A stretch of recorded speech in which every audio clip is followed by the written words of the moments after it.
First and foremost, I'd like to again thank each and every one of the judges for being here today. It's been a 2-day long process, and we really do appreciate you guys taking time out of your weekend to be here at the final competition.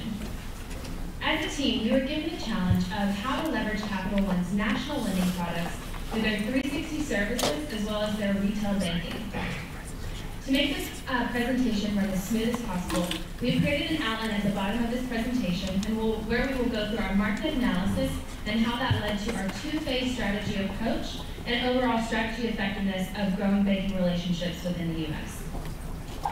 From this purpose, we decided that our goal is to integrate Capital One, credit cards, 360, and retail banking services into one cohesive product offering available to anyone, anywhere, anytime.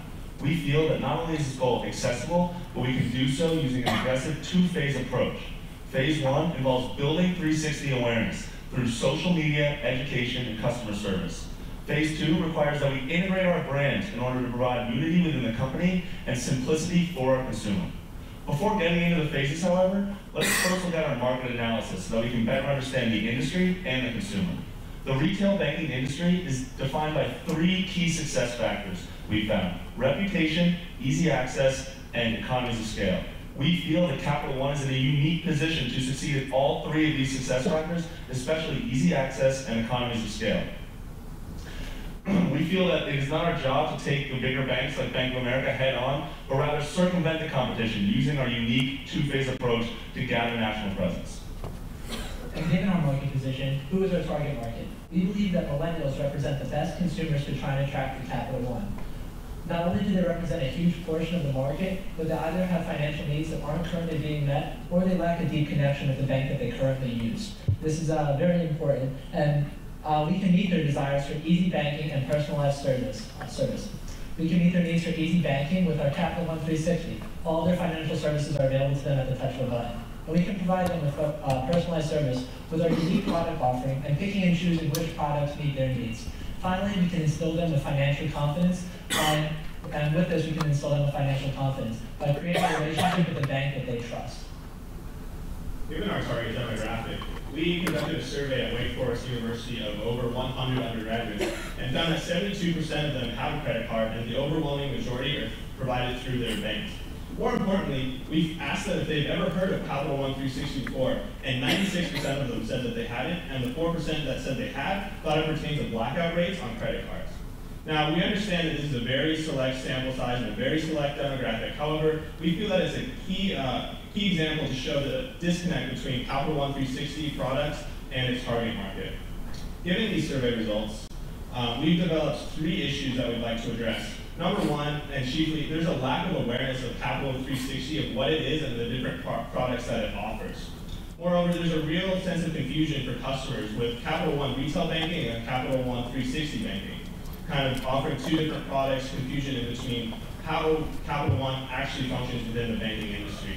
We had the opportunity to chat online with Capital One representatives and found that 360 customers can't even go to a Capital One branch and have their account service, along with the fact that Capital One banking customers cannot link their credit cards to their accounts.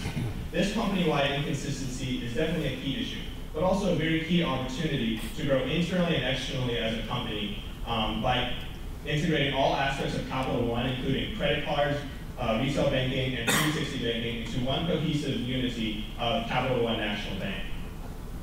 So the first part of our phase 1 strategy is to build brand awareness through social media.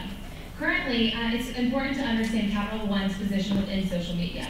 Within the 360 division, they have a strong presence within Twitter with 43,000 followers. However, Capital One has 18,000.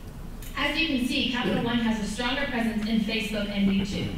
We see this as a tremendous opportunity for Capital One to grow their consumer base and build brand awareness with their consumers. The key to this strategy, we recommend Capital One hiring a national social media strategist to create a strategy for the brand and its different departments that's consistent for each region. We really want to engage our consumers in something that is fun and engaging, and not only that, but personalized for each of the users.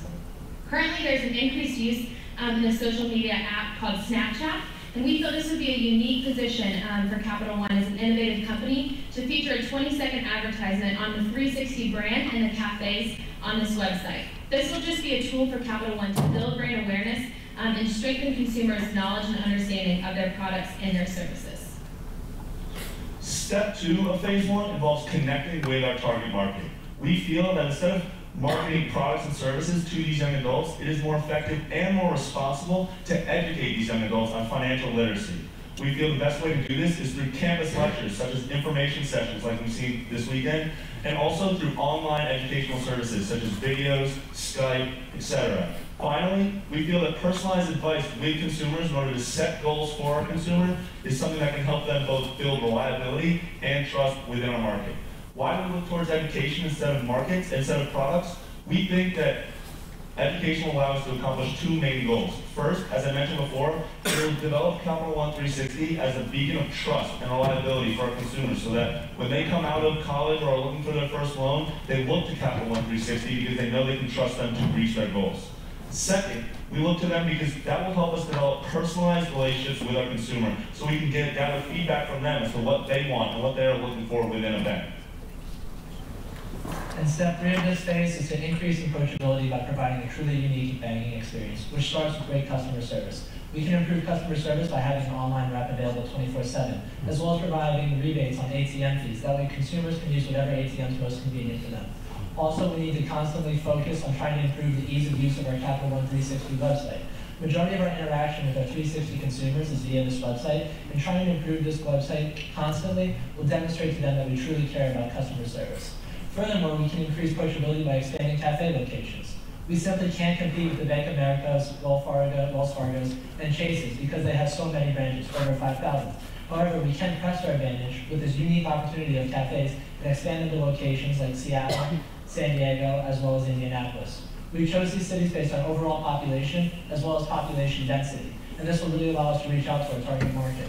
Also, we like to instill them in airports like O'Hare, Dallas-Fort Worth, Denver, Atlanta, and LAX. There's a lot of foot traffic in here, and we believe people have the time to stop, get a cup of coffee during their layover, and discuss their financial needs with one of our knowledgeable representatives. Moving into 2006. And then the estimated cost of building one cafe, we calculated at $1.8 million, and then we're looking to bring in about 110,000 customers over the next 3 years. Thank you. Moving into 2016 and launching phase 2 of our strategy, we really want to focus on merging all aspects of Capital One. Once we've successfully built awareness of Capital One's online capabilities, as well as merging all aspects of ING Direct and maintaining that loyal customer base, we feel it would be most beneficial to integrate Capital One into a very cohesive unit, providing a national lending service to anyone, anywhere. Now, a very important part of this is going to be to offer a consolidated website where one can go and see all of their accounts and do transit accounts transactions. Then, going on to step 2, we think that linking the great credit cards that everyone knows and loves with Capital One with banking accounts is definitely going to bridge the gap and provide customers with a lot better basic service. Moreover, there's a definite excellent opportunity to capture a larger portion of the market by offering dual user incentives such as cashback, frequent flyer miles, or even friendlier interest rates. And then step 3 is really to transform into a national bank. We would like to move away from Capital One, the credit card company that does banking, and into Capital One, the full-service national bank that also offers great credit cards. Now, a key to this is really going to align all services, specifically in physical locations, whether it be a branch or a cafe. Anyone will be able to go in and really have help with whatever question, whether it be with credit cards, mortgage, banking, really increasing the national customer satisfaction of Capital One consumers.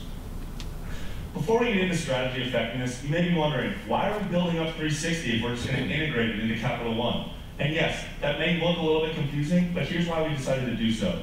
First, we feel that Capital One 360 is still in a position of integrating from ING Direct. And this is something that we want to make sure we have perfected before we bring it into Capital One and merge it with our credit card industry.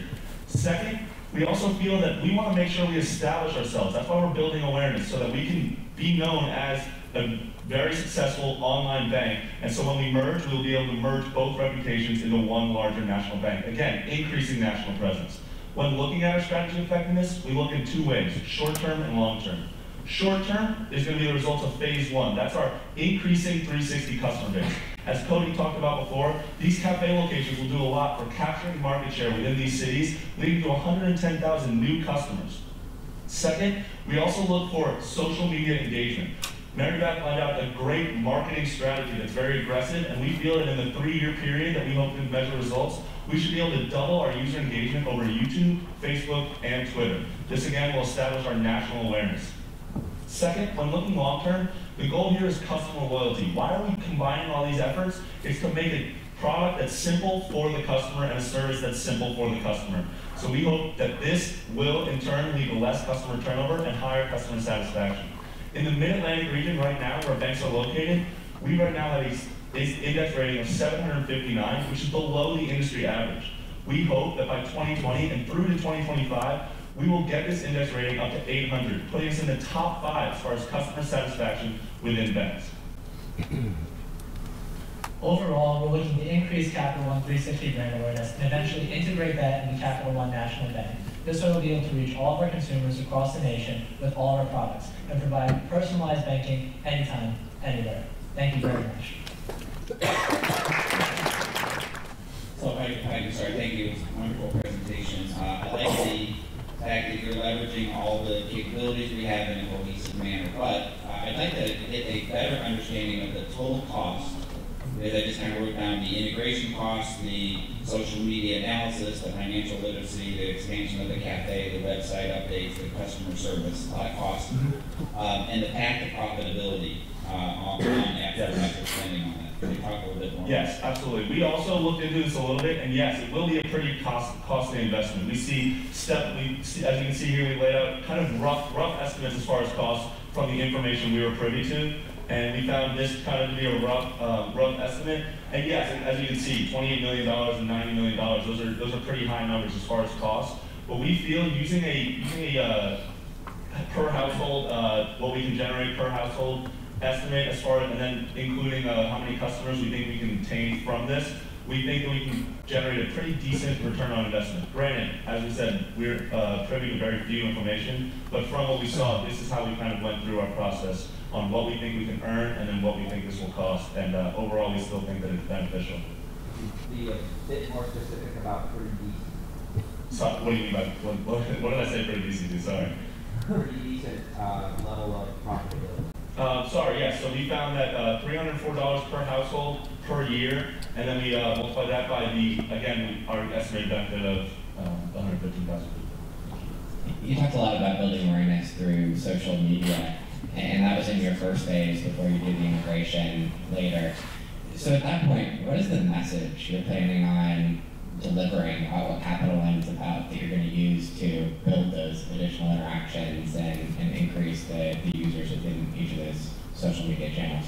I think from a social media standpoint, it's all about building awareness, and I think from the first survey that we did with our students, even though that's a small population, there's a lot of consumers that are unaware of what services. So I think the social media impact is going to be really making our consumers aware of the unique, innovative products that Capital One has, and using that to really leverage our position with millennials through education as well as social media. And we really want to get more participants and consumers involved in our social media accounts. And if we can build that awareness and build that engagement, we feel that that can be a way to leverage our consumer base within the market. And then eventually the goal is to hope to provide the unique environment of the cafes and the branches to be able to meet all their financial needs in a one-stop shop as well.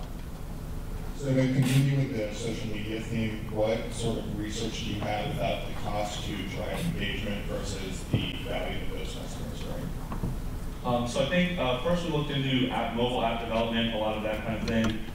That came out to about $500,000 for an app that can handle the data and the security and all of that. As far as social media investments, we found that this is going to come a lot from user engagement, a lot from setting up things like hashtags for our consumers, like the cafe right now is what am I saving for, that kind of thing, which will be pretty low cost. As far as, we don't see a lot as far as brand reimaging, so I think the cost would stay low there as well. But other than that, I think most of it's going to come from just user participation. That's one of the great things about Twitter and Facebook and these things. There will be a lot of different things. Yeah, since it's free. I researched into Snapchat. However, Snapchat has only released 2 paid advertisements so far. It's really competitive, and it's something that's new that the company's trying. So we really haven't looked into the overall cost of that, but they had over 1 million people view that advertisement, which we thought would be a strong position for Capital One. I have a question about positioning of going after millennials. Millennials typically don't have a ton of money to be able to put towards their savings account. So at what point does this investment pay back? Because it seems like you're kind of making a strategy based upon people who don't have that much money. That's my first question. My second question is, I see that like the majority of your presentations is kind of about a media awareness campaign, but I don't know where that point of differentiation from other banks is. And I think you guys say at the end of your presentation that you actually want Capital One to go after a full service brick-and-mortar strategy. So at that point, how does Capital One really distinguish itself if it's just not the same physical location than the other bank? Addressing your first question, this is kind of the demographic kind of by age range. You see the 18 to 29-year-olds of online banking on the left and mobile banking on the right. 67% participate in online banking.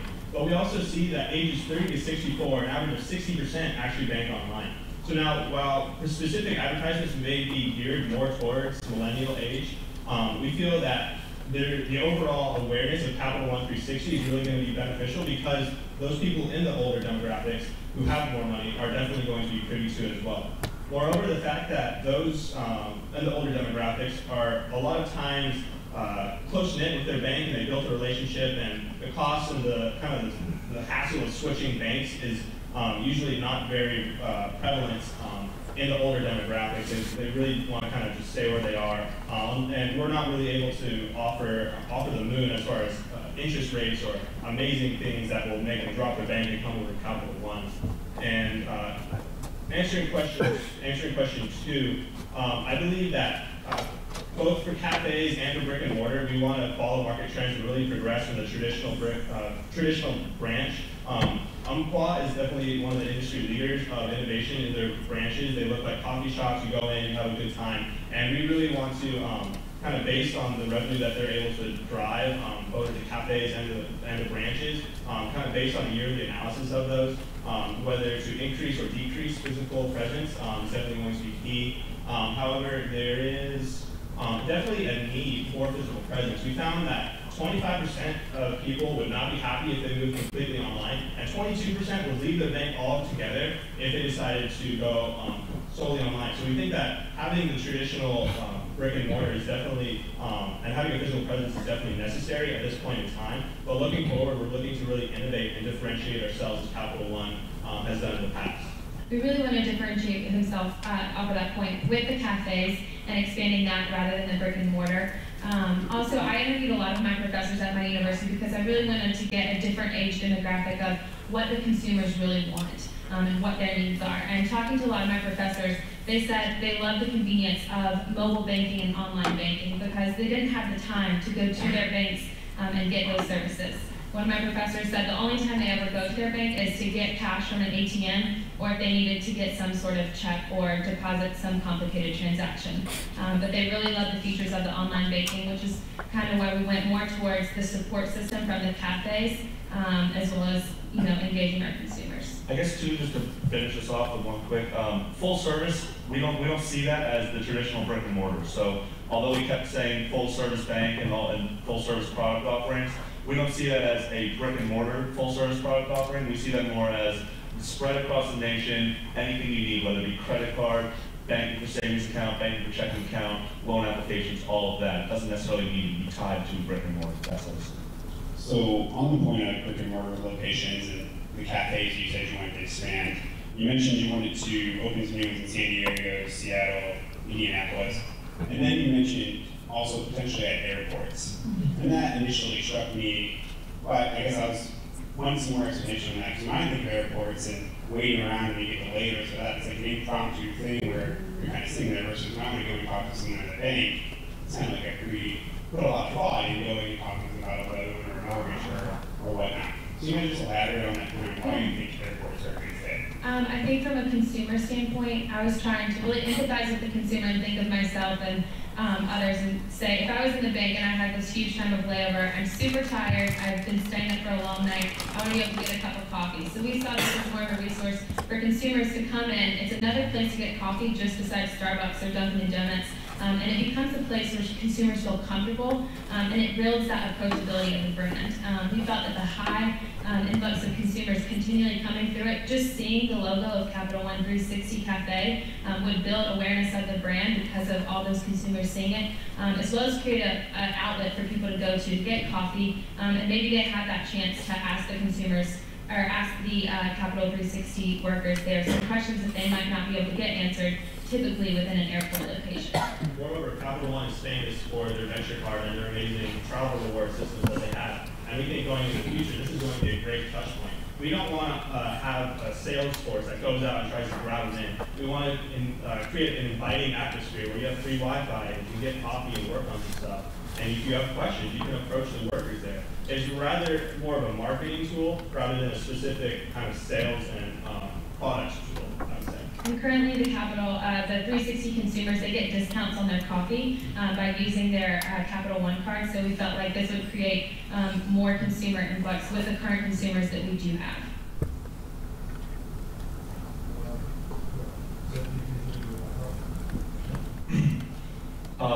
Just wrapping everything up, we feel that Capital One is headed towards integration. We feel that this is important because it can achieve many goals. First of all, brand awareness. Second of all, full service banking. We think that this is important, A, for our consumer, for a simpler product for people who live busy lives. Second, we also think that this is important in order to be able to, again, like I said, circumvent that industry and be able to compete on a national level. We think that this can be done and can be measured through social media engagement, market capture within cities of cafes, and then customer satisfaction overall. Capital One has always been an innovator with credit cards, and this national bank allows us to be an innovator in the national banking fund. Obviously, expanding cafe locations is important to us, and we really don't have the opportunity to compete with the number of branches, with our big competitors having over 5,000. However, this really allows us to create a unique and personalized experience and reach out to new markets, and eventually provide personalized banking anywhere at any time. Thank you very much. Thank you.